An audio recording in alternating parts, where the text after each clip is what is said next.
What? Fish. Fish is the thing that is more desired than rabbits. What? You gotta get the good candy. You do.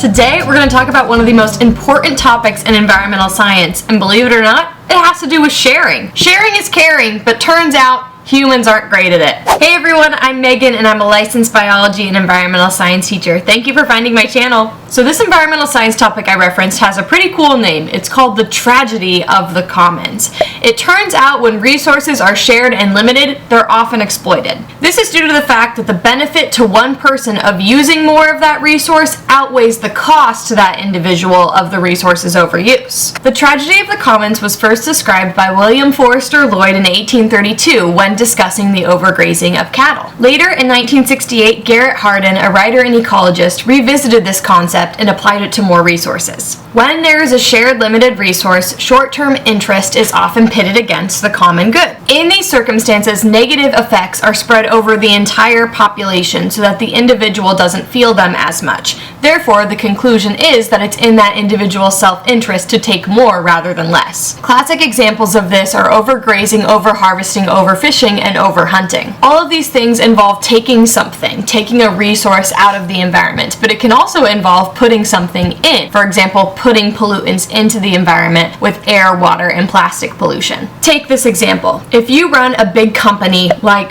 Kraft, let's say, and you are putting many greenhouse gases into the atmosphere and there's no actual regulations or legal barriers to you doing so, why wouldn't you just continue to pump more and more greenhouse gases into the atmosphere? Because the fact of the matter is, the greenhouse gases causing climate change and polluting the air, those effects are spread over the entire world. So you, that individual CEO of Kraft, is not going to have any sort of pressure to reduce those greenhouse gases unless laws and regulations are put into place to prevent you from doing so. However, the caveat to this would be if you live in a city with really horrific air quality, like many cities in China or India, or maybe you live on an island where sea level rise is wreaking havoc. Unfortunately, consequences like these tend to affect not your upper class white individuals, but those populations that, didn't actually do most of the contributing to climate change. There are a couple things that I do in my classroom to illustrate this concept to students. One involves marbles, and I'll give you a demonstration today, not with marbles, but shells, because marbles are going to be really hard to film. They're kind of rolly if you've ever dealt with marbles. Another game I play is an online simulation with cows created by Ronald Mitchell at the University of Oregon. I won't tell you how the game is played, but I want to give him a shout out because it's a really awesome online simulation and you can actually contact him for more information about how to play the game. So with this marble, which is going to be a shell demonstration for right now, you have a set number of a small object that is a pool in the middle of a group of students, and the size of that pool depends on how many students you have. You tell the students that at the end of each round,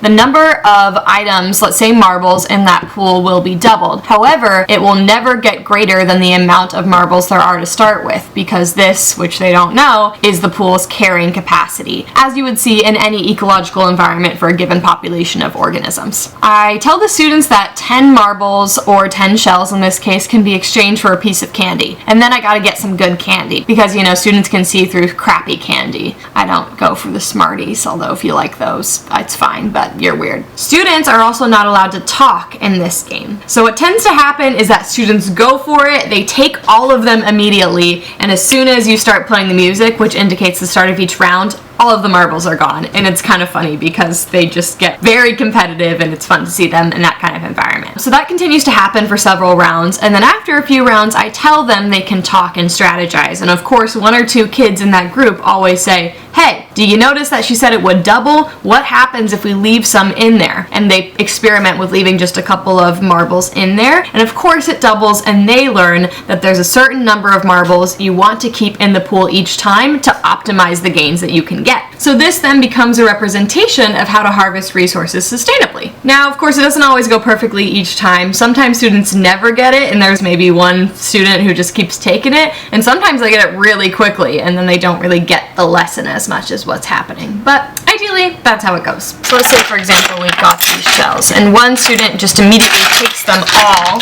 so that they can get all of the candy, and the round's over, right? Eventually the students will figure out they want to leave some shells, so let's say they take all but these 6 shells here, so then I add 6 more shells. That's a rock. There's 6, sorry. 6 more shells to the pool here, and now they can see that it's doubled.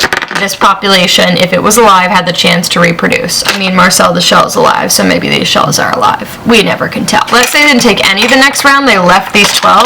I would add these shells. It wouldn't quite get up to 24 because the carrying capacity was less than that, but it would get up to its carrying capacity that it started with. The bottom line is, be smart.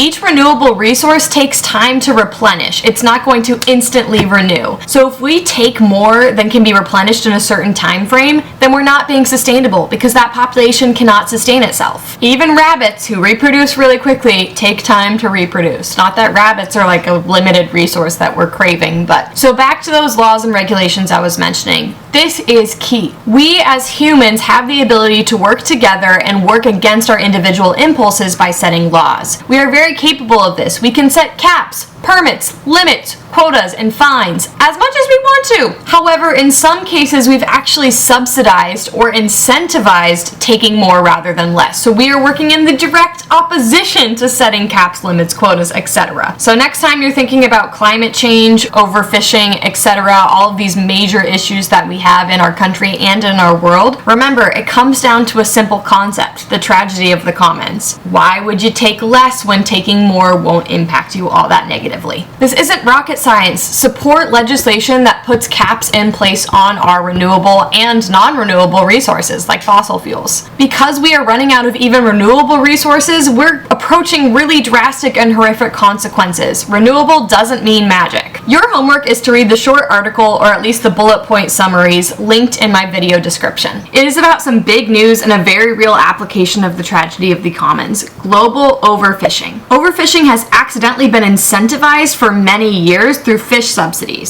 Subsidies are when a government actually gives money to offset the costs of something, so fisheries are actually being paid to fish more. This has led to a huge problem, and talks about curbing these subsidies have actually been in the works since 2001, so it's been over 20 years and nothing's happened. However, there is some change happening, so read this article because it's kind of some positive news after all. We need some of that in this whole environmental science world. That's all for me today. Thank you so much for watching. Have a great one. Don't forget to share. Sharing is caring. That's the lesson of this podcast. YouTube video, not a podcast. My dad keeps calling it a podcast, so I guess I have come to believe this is a podcast as well. Whoops. Bye.